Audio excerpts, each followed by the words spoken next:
Good to be here today. And this is a tale of 5 towns. We're going to be looking at the towns of Oxford, St. Michael's, Easton, Trappe, and Unionville. Oh, Unionville, okay. And we will get to that in a second. As Lynn said, I'm a historian by training. I came down here with my wife 6 years ago. I didn't have a clue about this area. I didn't even know it existed, quite frankly, until we got here. We came down here because we had 3 little grandkids over in Bethesda, and this was relatively accessible to them, and it was a heck of a lot cheaper on this side of the bridge than that side of the bridge to live. And we fell in love with the area. And I particularly fell in love with the fact that this relatively small county and this relatively small town of Easton had both a rich history and, surprise, surprise, rich resources to study that history. And I was particularly taken with the fact that when I strolled into the library, there was this place in the library, which I have a feeling many of you are familiar with, called the Maryland Room, with terrific staff and incredible resources. And I began to delve into it. And lo and behold, I found a lot of material. And as Lynn said, I began to do some research, and I began to put pen to paper and do some writing. And I particularly focused on the Black experience right after the Civil War here in Talbot County. Working on that. I'm really working on it. And that was a fascinating topic, and as Lynn said, I had some publications out of that. And then Lynn approached me a couple months ago and said, we'd like you to do a course. And I said, okay, what am I going to do a course on?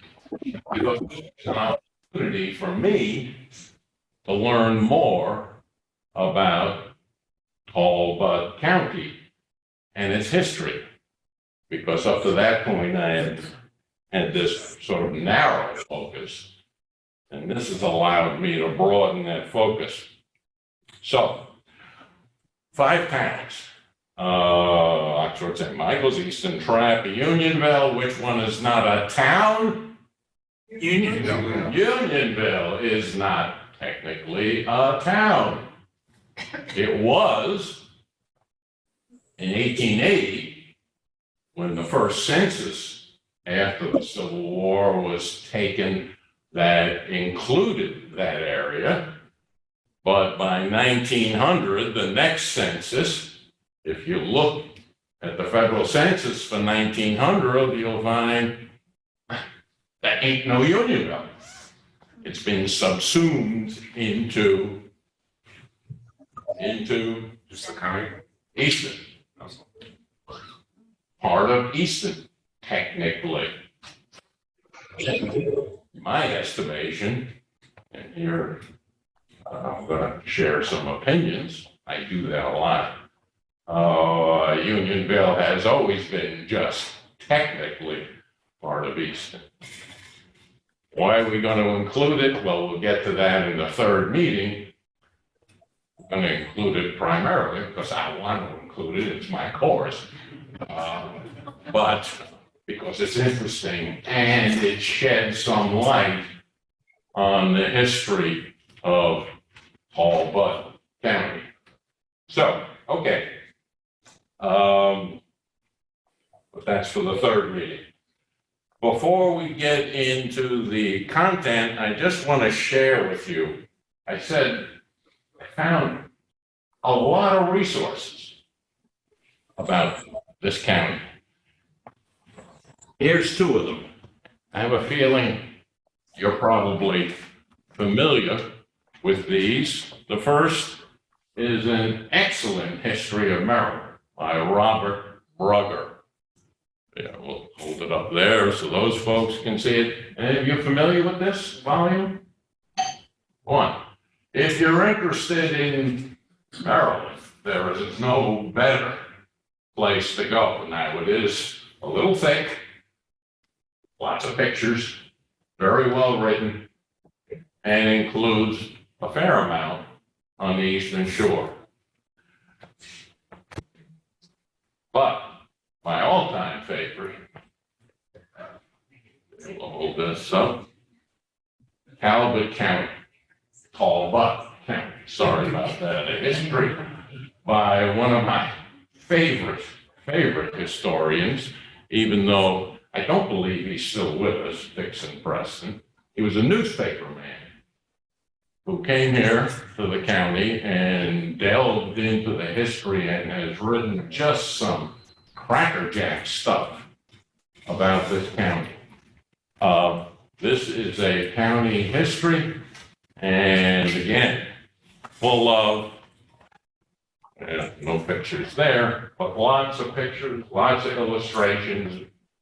He's a newspaper man, he's a journalist, so he writes in a very lively style. Well, hello, how are you?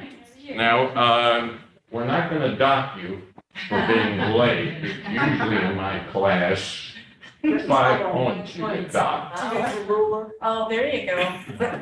Here, and we can whack you with this. So, those are two resources that certainly I use heavily.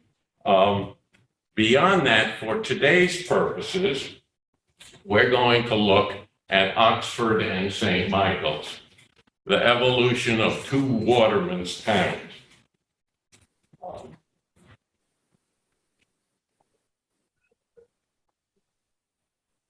Dixon Preston has done us a favor by writing a history of Oxford. This is the paperback version. There's also a hardcover version. Again, very well written. St. Michael's, interestingly, has not had a history done of it, at least not that I'm aware. But there is this resource, Historic St. Michael's and Architectural History. And it's got some history beyond architecture in it, but it is almost, maybe completely, a block by block analysis of houses in St. Michael's with descriptions, a little bit of history of each one. So if you want to whet your appetite beyond what we do today, these two towns, I recommend those two works. Okay, so what we're going to do is look at these two towns, Oxford and St. Michael's, and they are, in my estimation at least, two classic examples of watermen's towns. Now, that's a term that I never heard before I got here, waterman. But as you're probably better aware than I am, this area is known to be the capital, if you will, of watermen's culture. Watermen being those individuals, usually men, who make their living from the water. According to what I've read, and you may have other information relative to this county borders on more water than any other county in the United States. 3 sides of the county. The only side of the county that does not border on water is the north. And so there was lots of opportunity to make a living from the water, and we'll talk about that in a bit. These two towns are interesting because, number one, they are classic watermen's towns. Interestingly, the other three towns we're going to talk about are not. Easton, a little bit of water, but not much. Trappe, a little bit of water, but not much. Unionville, no water at all. The other interesting thing about these two watermen's towns is that over the last 50, 60 years, as we'll discuss, both of them, in some way, shape, or form, have attempted to put that history of being blue-collar watermen's towns behind them. That is certainly the case with Oxford. Well, again, we'll talk about that. St. Michael's takes a little bit different tack to that waterman's history. St. Michael's, rather than trying to put it completely behind it, has tried to shape it for its purposes. But both have put that collar image behind them. Okay, so moving on.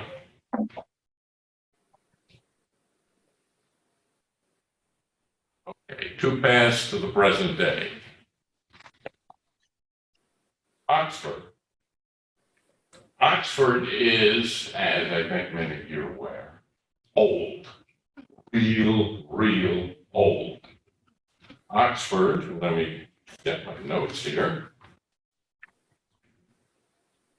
is first settled way back in 1669. First town on the eastern shore to be settled.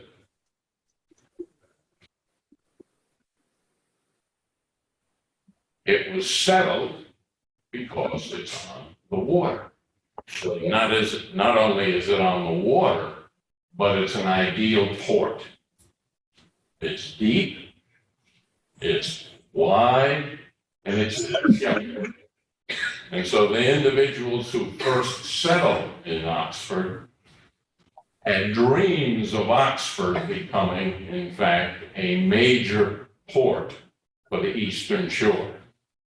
In fact, one could argue that they saw Oxford becoming Baltimore. Now, it never became Baltimore. The reason for that is because Baltimore became Baltimore. But Oxford, at least initially, had ambitions.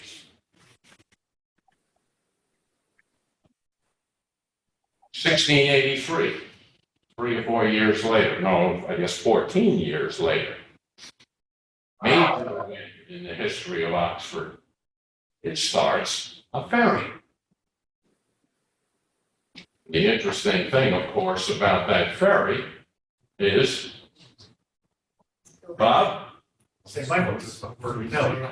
Still there. Still there. Yeah, it's still there. Still there, still running. Goes to In fact, I think the ferryman is one of the originals.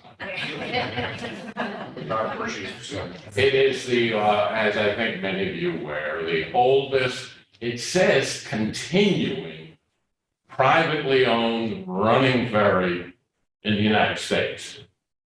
Whether it was really continuing or not is open to question, but it's old. And it still runs, and it's a boon to Oxford, certainly. By the mid-1690s, the good folks in Oxford are making an effort to have Oxford become the capital city, if you will.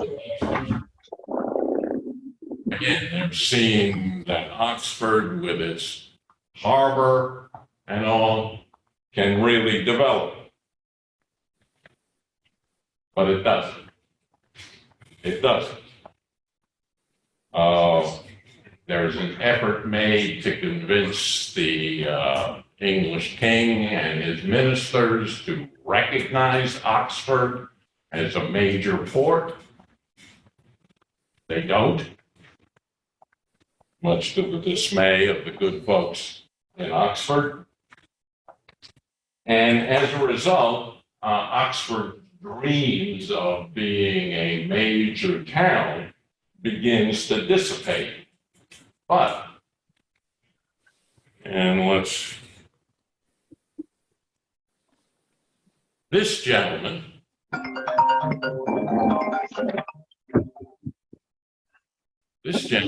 Robert Morris Sr.,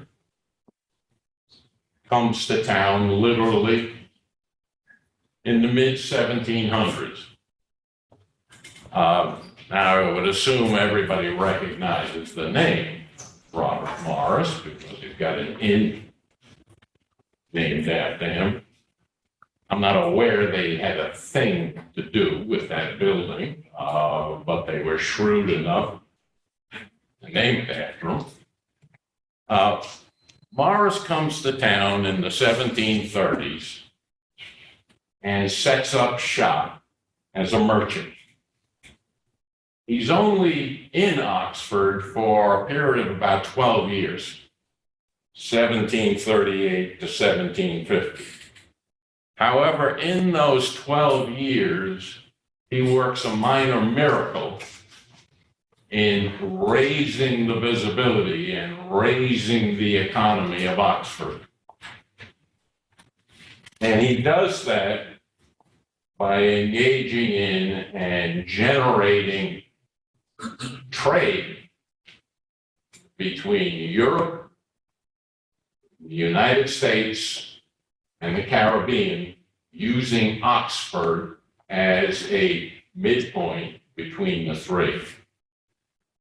Some of the items that Morris focused on in terms of trade: rum, wine, salt, cider, pork, Irish servants, and black slaves.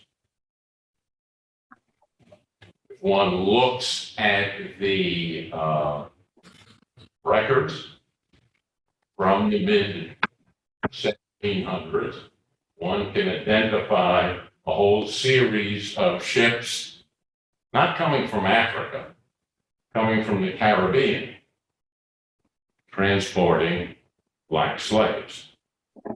Now, Oxford was never the major port for slave trading that some other areas in the South were, but it certainly was involved in it. It's not something you read a lot about, but it happened, and there's no doubt about it.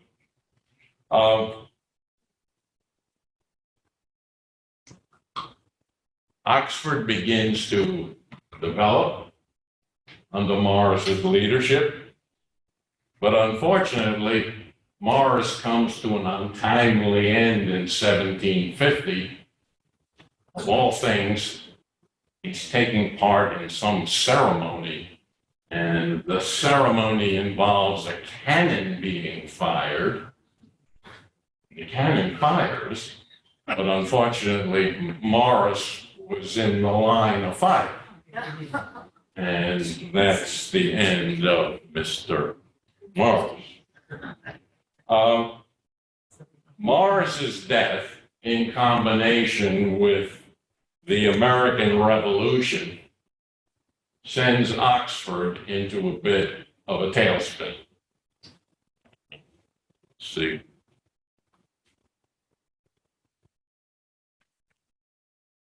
Part of its decline was due to the rise of Baltimore. I had to include this slide because during the period of its heyday in the mid-1700s, this church, the old White Marsh Church, came into being.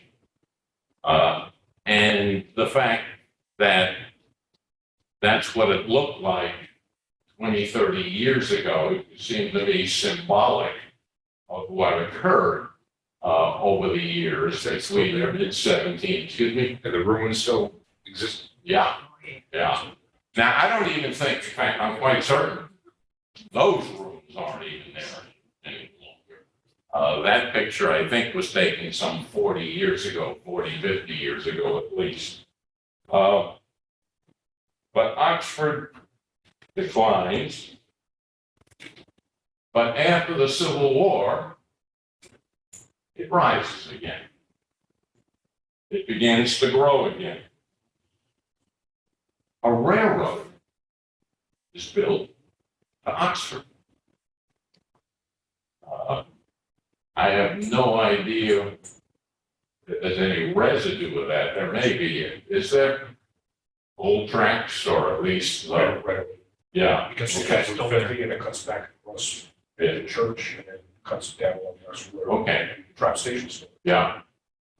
Railroad is built, it runs, if I'm not mistaken, to Easton, and then from Easton, you could catch a train north and south at that point. Steamship came into vogue during the 1830s, the 1840s, and regular steamship travel, given Oxford's location, right on the Trappe River, was ideal for steamship travel, particularly up to Baltimore, facilitated trade, and I don't know if we have a slide on this. Yeah. Oysters. Oysters, after the Civil War, came into vogue. Now, the history of oysters in this country is a fascinating one. There's a little book, which I couldn't put my hands on, I think I got rid of it, on oysters that's been written in the history of oysters. But the thing that stuck in my mind was that prior to the Civil War, you couldn't give away oysters. Oysters for food, oysters were fed to cattle, oysters were eaten by Native Americans. Of course, no good white person would eat what Native Americans were eating. Indentured servants, slaves, because they had no other choice, couldn't afford anything else, ate oysters. But after the Civil War, that changes for a reason that I don't quite understand. Delmonico's, you've heard of Delmonico's in New York, one of the earliest restaurants for the upper class, became famous for serving oysters. And many of those oysters came from right here. And the economy, as a result, picks up in Oxford. 15 million bushels of oysters are harvested in 1884 in this county. 9 packing houses are established in Oxford alone. 9. Please find the residue of those packing houses. And Oxford grows, its population grows from 277 by the time of the Civil War to 1,243, 5 or 6 time growth between the Civil War and 1900. 1,243, remember that number when we talk about what it is today, because it ain't 1,243.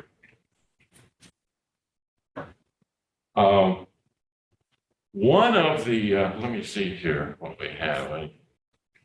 Okay, we don't want that one. quite yet. One of the attractions of oystering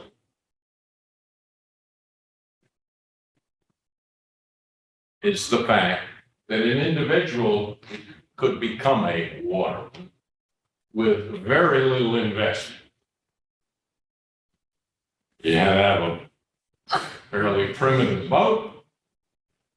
You had to have the tongs, and you had to have one hell of a lot of stamina. As a result, it's an activity that a lot of lower class, poor individuals get involved in. And that description after the Civil War fit a lot of former slaves. And so many of these watermen were in fact black. Now again, that's not something you read about a lot. And I don't have data, I don't know that there is data that would say, well, 30% or 40% or 50% of the watermen were black, but many, many of them were black. The other thing that attracted blacks in particular to this activity was that they were independent. They were their own boss. They didn't have to work for a boss. And of course, for a people who, for the last 250 years, that's all they had done. Whether they were free or slave, didn't matter. They were working for the white man. Doing that, backbreaking as it was, at least they were their own boss. Similarly, many women went to work in the packing houses. Let me see. Oxford, we'll come back to that. No, I thought I had a picture of women in the packing houses. The packing houses were interesting in that it was an integrated workforce, integrated in terms of men and women, integrated in terms of black and white. Folks who ran those packing houses, they needed labor. There wasn't a whole lot of labor to be had, and so they weren't particularly choosy about who they exploited. If you wanted a job, you could have a job in a packing house. And that accounted then in large part for the growth in population in Oxford as people flocked there to work. The oyster boom crests around World War I. The oyster population begins to decline, and it's declining today, 100 years later. It still is the major employer in Oxford. 58% of the male population of Oxford in the 1920s is engaged in oystering, 57%. But the economy as a whole begins to shrink. And as the economy as a whole in the 30s and 40s begins to shrink, Oxford begins to shrink. Railroad service comes to an end. Steamboat service comes to an end. The school, which had been open at the turn of the century, closes. There is no longer a school in Oxford. The school becomes Community center. The community center. the community center. No packing houses at all, no banks. And the population is cut in half. This is driven by the depression, Excuse me? driven by the depression. Well, whether Oysters, it's driven by the depression, Yeah. my sense is it would have happened anyway. Okay. Given what was going on, with the oystering economy. The depression certainly didn't help. There's no doubt about that. And by the 1950s, something curious is going on out here. I'm getting it. There's the teachers, 1909. They're gone by the 1950s.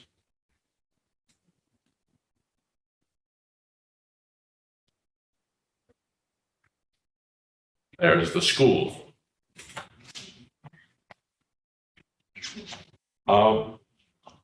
What happens in Oxford, which I think anybody who lives in this county knows, is a process which the sociologists have labeled gentrification. Oxford becomes, over the period of the 50s, 60s, and 70s, a very different place from what it was at the turn of the century. All vestiges of oystering are gone by the 60s and the 70s. There is a much more affluent population that is being attracted to Oxford after World War II. And this one quote I love, that the biggest business in Oxford becomes the buying and selling of real estate.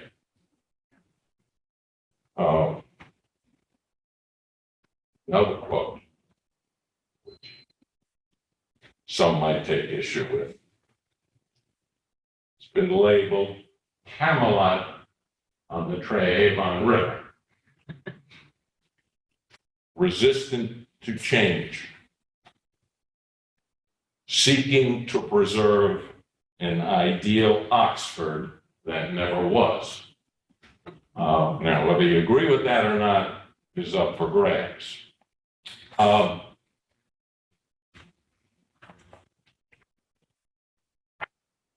quote from Mr. Preston, and he wrote this about 1984. See if you think it still fits. In sum, Oxford today is a quiet, well-run residential community, which is just the way the affluent new majority wants it. It has no movies, bowling alleys, or youth hangouts. Its fine restaurants attract patrons from all parts of the country, but they are apt to be well-to-do, middle-aged couples who fit in well with the general decorum of the town.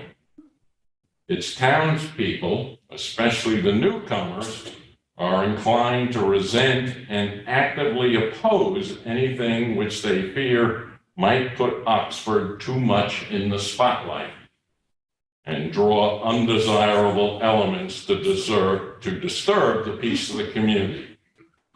Even though tourism is important to Oxford's economic well-being, they want no part of the promotional activities many towns stage to attract tourists. Now, my sense is, if that was true in the 1984, it may still be true to a degree today, but the sense, and again, I visit Oxford, I don't live there, is that it's less true. But I would be interested, we have one Oxfordian, More than one. agree or disagree? Bit of an oversimplification. Yeah. Excuse me? Bit of an oversimplification, quite Yeah. frankly. Do we want to be Ocean City? No. We just enjoy what we are, Mm-hmm, and we try to preserve that. yeah. Yeah, And we don't want to be St. Michael's. We don't. No, the fact is that, retail is not promoted there for a reason. yeah. It certainly is the case that the population has changed. Population in 2019 was 603. 85% white, 13% two or more race or black, median age of 63, average income of $132,000, and a poverty rate of 3%. Those are interesting bits of data that doesn't surprise you if you know Oxford some, but compared to other towns right here in Talbot County, and we'll give you the data on St. Michael's in a minute, are starkly different from other towns. So, in my estimation, Oxford goes through the most dramatic transformation of any of the 5 towns that we're going to look at in Talbot County. It certainly is not the Waterman's town of 1900. Neither is it the town that Robert Morris envisioned some 250 years ago. Much different place. Okay, so Oxford. See what else we got. Come on. There's the harbor.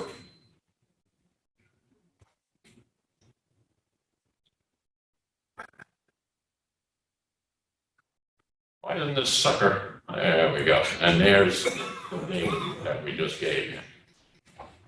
I forget I had these slides. Oh, look, there it is.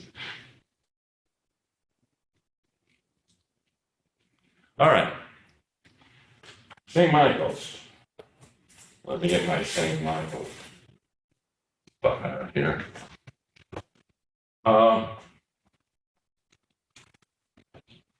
A different history, but in some respects, a similar history.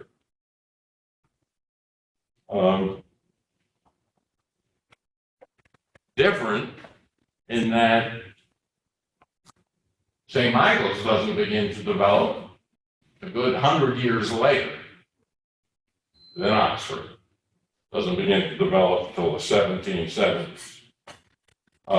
In fact, the Maryland Assembly doesn't even give it a charter to establish a town until 1805. Now, there were other things going on before 1805 in St. Michael's in terms of settlement, but it doesn't officially become recognized as a town until 1805.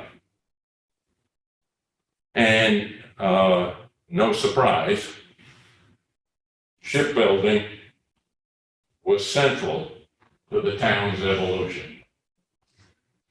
And you still see some of that residue there today, although very different kinds of ships are being built than were being built back in the 1780s and the 1790s. From 1780 to 1820, that 40-year period, the Revolutionary War period, if you want to call it that, and immediately after the Revolutionary War, Oxford grows. Not Oxford, I'm sorry, St. Michael's. Here's one of the earliest homes in St. Michael's.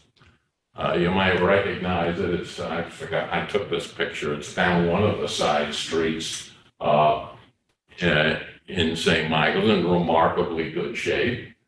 For the fact that it's about 200 years old now. And another of the earliest homes, the John Wrightson House. Again, off one of those, as you come into town from Easton, these are off on those side streets to the right. And both of them are covered in this book, if you want to read a little bit more. Let me mention those books. They're very interesting books, and you can't get them. At least you can't get them by going into Barnes and Noble. They're all out of print. Every one of those books are out of print. You can get most of them on Amazon if you want to pay Amazon prices. The only one, unfortunately, you cannot get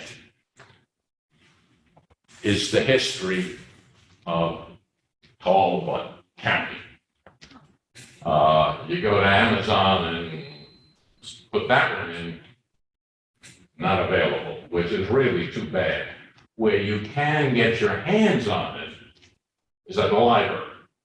I don't think you can check it out. I don't think. I think you have to use it right there.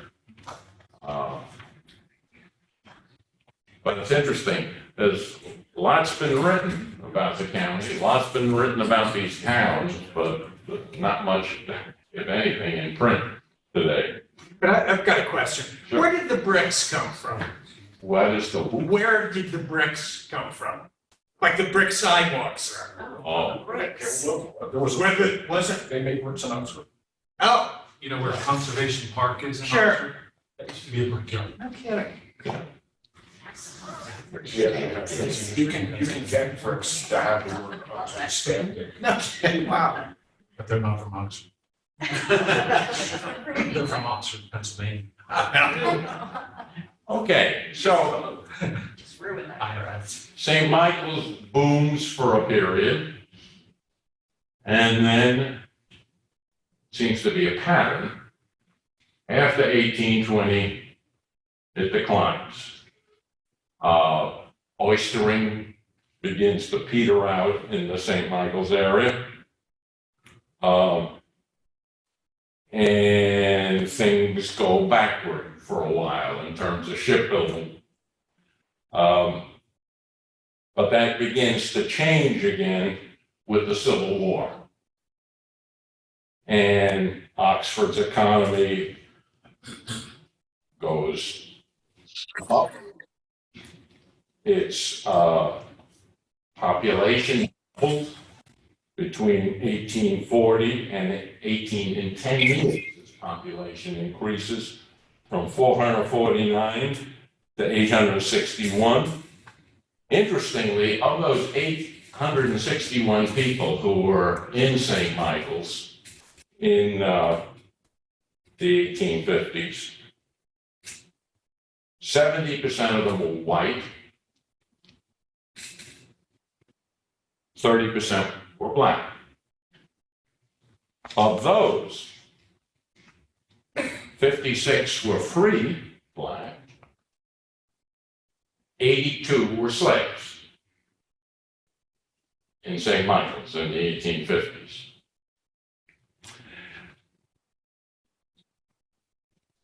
Then the Civil War comes. And an interesting thing happened in St. Michael's, at least initially in 1861, where the rest of the county, particularly Easton, was, we're out of here. We're out of here. South Carolina's going. Florida's going. All those southern states are going. There are brethren. There are soulmates. We're going too. And the good folks who actually vote in 1861 for whether they should stay in the Union or not, the good folks in St. Michael's say, no, we ain't going. St. Michael's and, interestingly, Oxford are the two areas that vote against secession in 1861. They are Republican. very different kind of Republican than today, but they're Republican. Whereas the rest of the county was pretty solidly Democratic.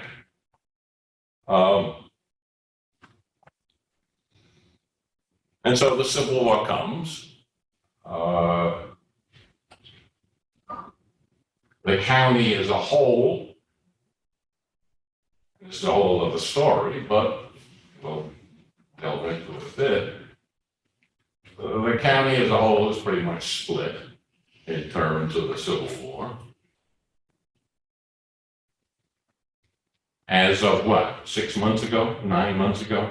If you ambled over to the county building, you saw the statue, the Talbot boys, and you would get the impression from that statue that the residents of the county pretty much flocked to the Confederate flag. What was it, 89, I think, names on that statue.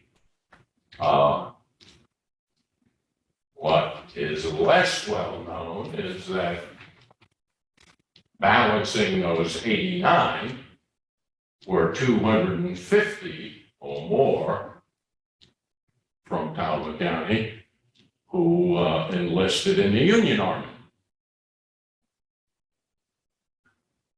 Majority of them were black. They don't get the attention that the 89, who were generally from some of the quote unquote best families in the county, have got. All right, so Civil War comes, Civil War goes. Oystering and packing houses are ubiquitous in St. Michael's. They're all over the place. And the population booms to 1,471 by the 1880s. Like triples.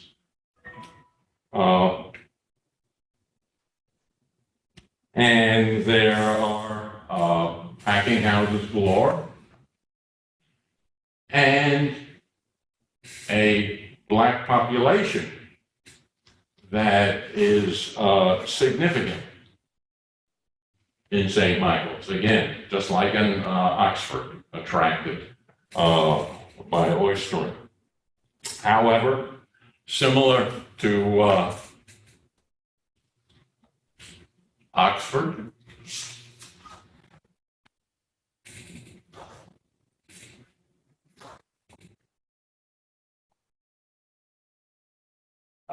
yeah, we'll back up a second. I'm getting ahead of myself here. Two watermen's houses that are still standing in St. Michael's. The one on the left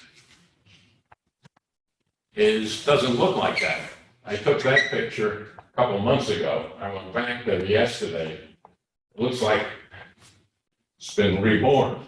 It's been restored. It's, again, two blocks off of the main drag down towards the water. And here's another waterman's home in St. Michael's. You can tell, modest affairs. But the interesting thing in my mind is that they're still there. And not only are they still there, but they're being renovated, they're being lived in there. From what I can tell, most of them are being rented on a short-term basis for folks. So it's a kick, let's go to St. Michael's and live in a waterman's house for the weekend. But in any case, one of the things I find fascinating is you will not find a house like that in Oxford. Look as hard as you want. I couldn't find one.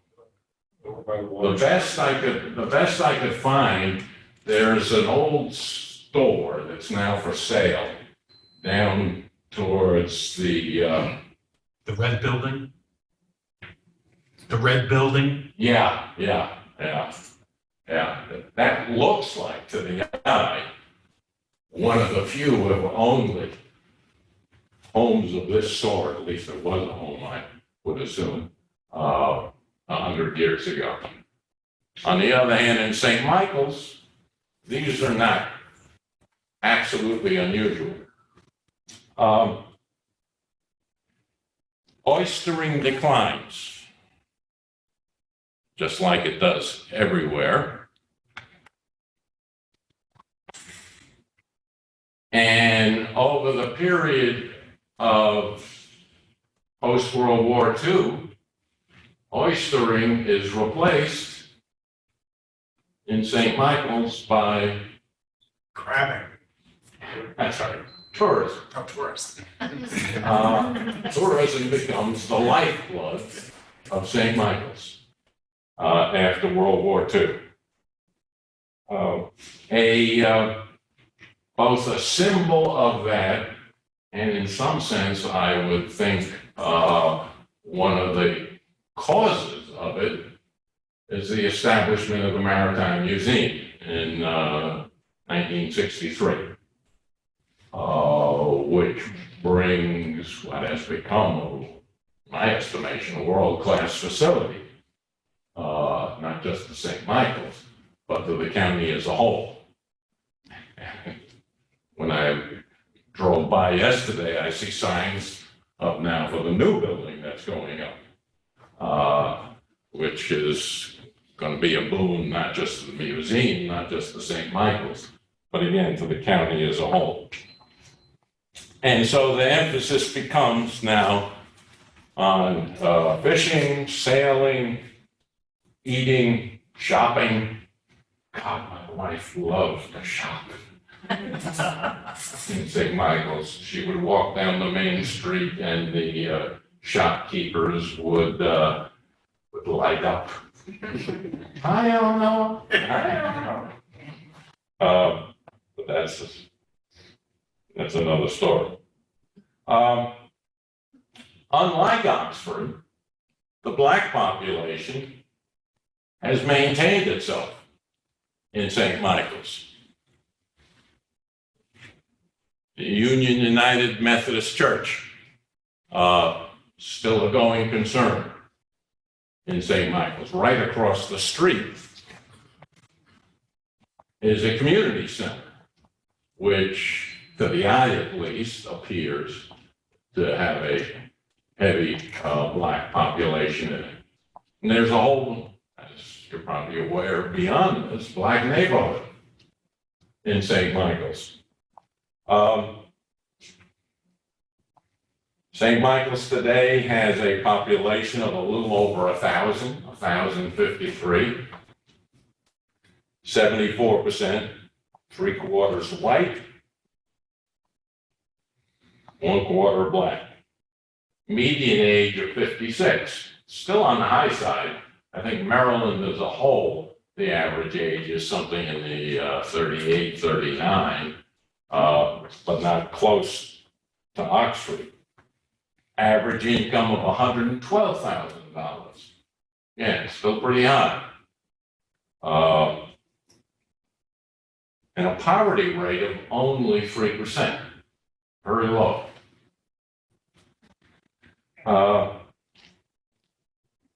One of the interesting things that struck me, do we have a, let's see. Yeah, there's the Maritime Museum.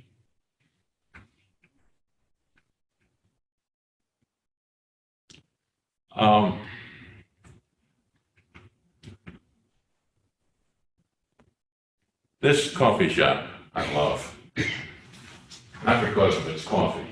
I don't get coffee there. There are better coffee shops. What I love about this is that this coffee shop was not always a coffee shop. This coffee shop in 1867 housed the Fremont Street Friedman's Friend Lodge 1024. Now, what that was a veterans organization.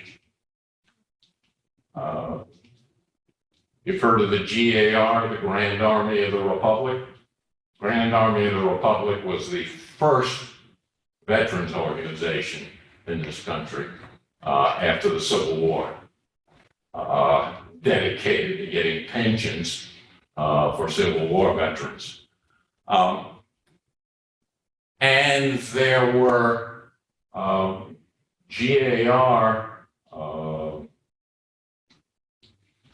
locals, for lack of a better word, in the county. And there was one in St. Michael's. St. Michael's having been a hotbed of union support. There was only one problem.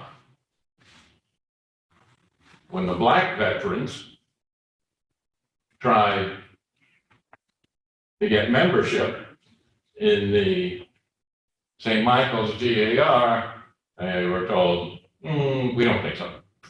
We don't think so. So they didn't take no for an answer. They formed their own. Right in that building. And what I love is that somebody was sensitive enough to put a plaque up on the building as to memorialize the fact that this place had some historic significance beyond the fact that we serve coffee here today. Now, does it also lend a little bit to the tourist appeal? Sure. But that's okay. Let's see what we got here. And there's the boat basin in St. Michael's. Now, again, this picture is not a new one. It was taken 30, 40 years ago. But the effect is the same, which is St. Michael's continues, as anybody who's been there knows, attract boating, but it's boating of a very different kind than was going on in St. Michael's 100 years ago. Nowadays, you go to one of the venues where you eat outside on the water and you look at the yachts and you go, oh my God, you know, is Aristotle Onassis come back to life with these yachts that are there? Very different kind of boating.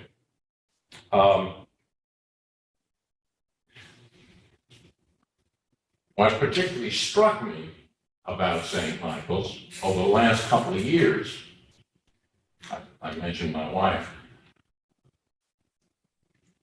didn't matter that there was COVID all over the place. We're going to St. Michael's.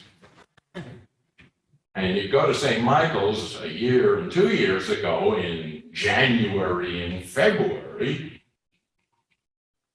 and the place was full of people. And they're all sitting outside like this, huddled, eating their oysters or whatever it is.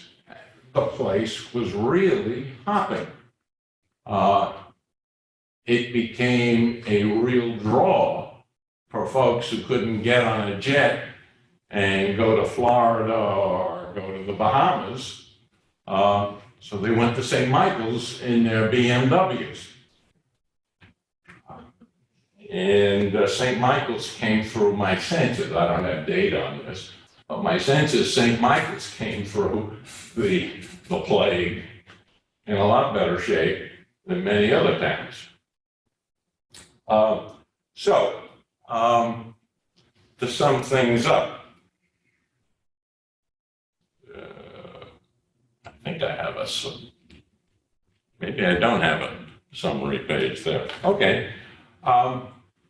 If you compare the two towns, and particularly if you compare the two towns where they are today,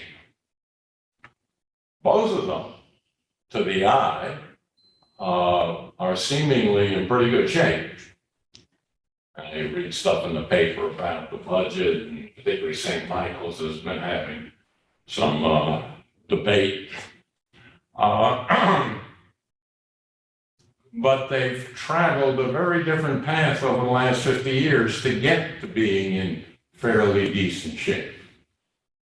And you can argue that Oxford has gone this way in terms of embracing the 21st century, and St. Michael's has gone this way in terms of the 21st century.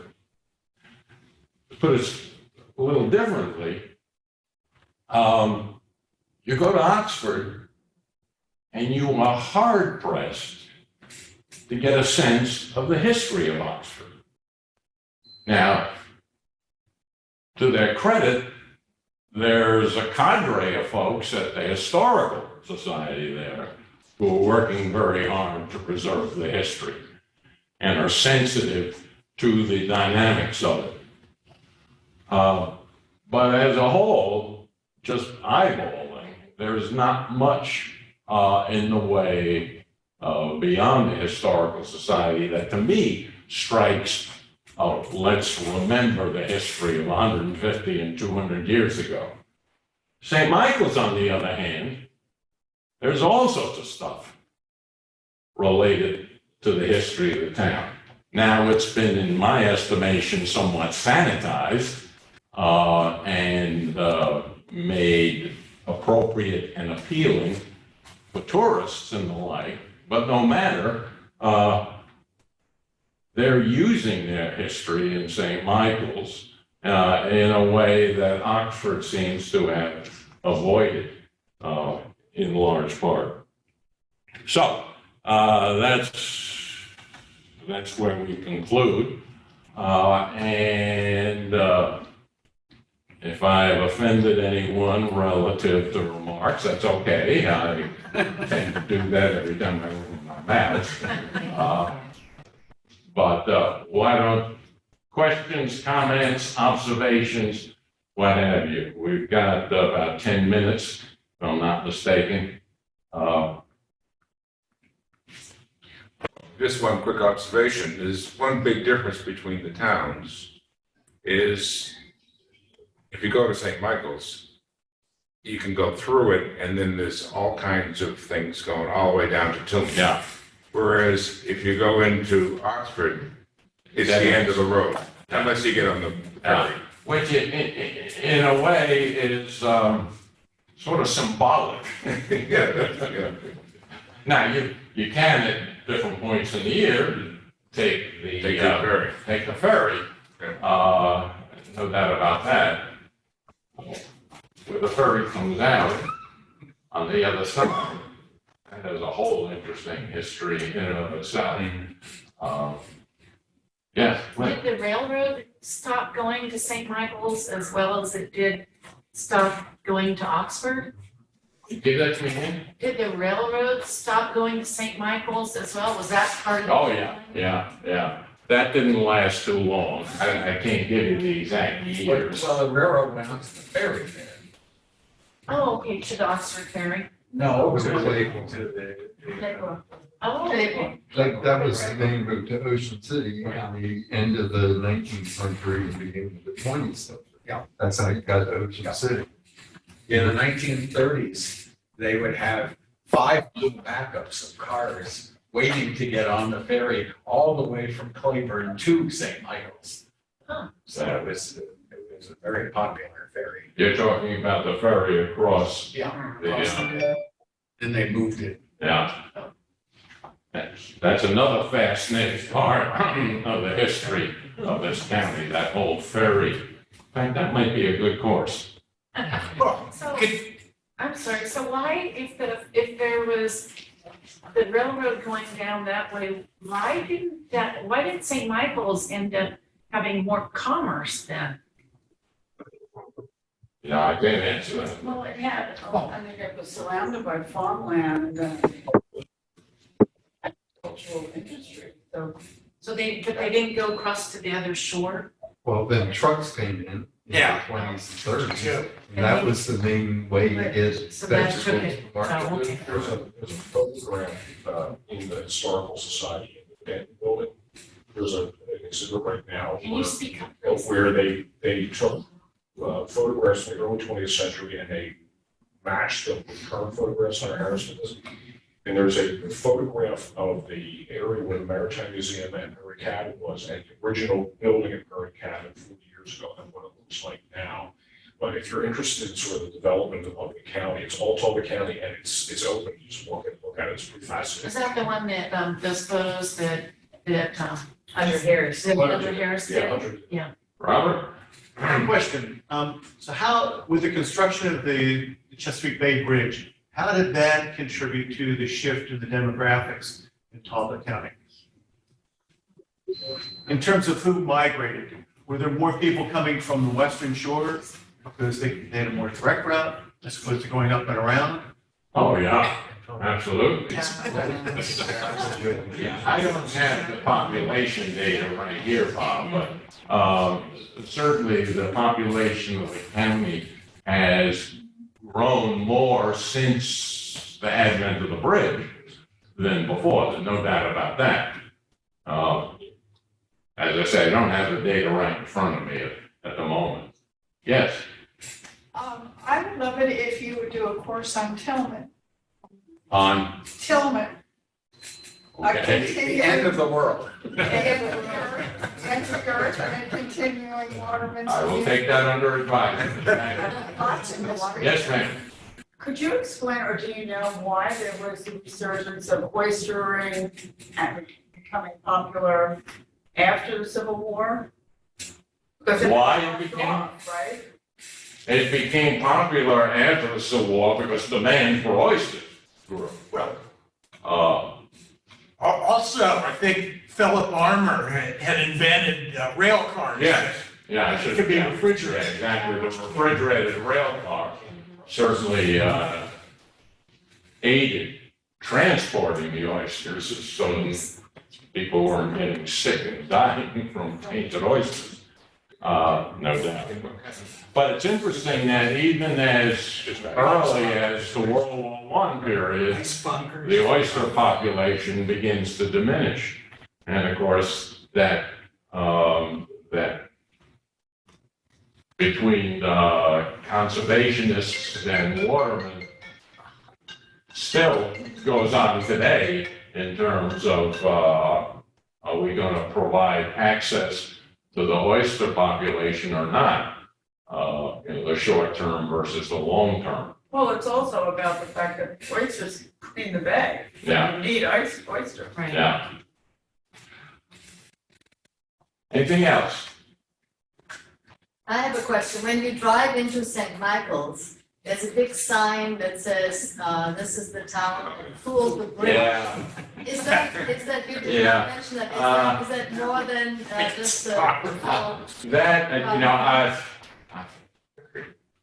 I haven't looked at that story in a while, but I do know it's been a bit embellished, okay? Which is sort of in tune with what St. Michael's has done overall. You know, they're using it and they're smart as, come to St. Michael's for this purpose as well. It's got history here. Of course, everybody has history. It's a certain kind of history. If you go to the Chesapeake Bay Maritime Museum, they sell a little book, it's a child's book, about the little boy who was responsible for the fable. It's not true. But it's a wonderful story. It's the same story as Kitty Knight. Huh? It's the same story as Kitty Knight in the Sass Press. Where something similar narrative. Okay, so next, let me see. All right, one more. You got 1 minute. One more. I was, as a kid, working for Annapolis Sailing School, frequently in St. Michael's in the late 60s and the Yeah. early 70s, for overnight trips. And it was, this idea that St. Michael's was doing very well. it was really a depressed, poor place with no paint on any of the houses in the late sixties and the seventies. Where Oxford, where we sailed over from Annapolis to have Thanksgiving dinner at the Robert Morris Inn, Oxford looked pretty okay in the 1970s. So it was, St. Michael's really has transformed in my humble opinion. A lot of that transformation was because of the museum. Yeah. And when the crab claw, All right. that restaurant opened, so people came, the daughters of the watermen were making more in a weekend waitressing than the watermen were making in a week. Wow. And so that whole, at the museum, flipped the town. I have a friend whose uncle had a dry cleaning establishment in St. Michael's. Well, we don't have a dry clean, we don't have a shoemaker, we don't have any of those things that were there during the time that, the earlier time. Now it's because of all this tourism. But now we have Easton. This is a great conversation, and it points to the fact that you folks know more about the contemporary scene than this folk, certainly. So next week, in particular, when we talk about Easton and Trappe, we're going to put the onus on you to be shedding even more light on some of the developments, either hoped for or dreaded, particularly in, well, both in Easton and Trappe that have been much in the headlines of late. So, thank you very much. You've been terrific. And we'll see you next week.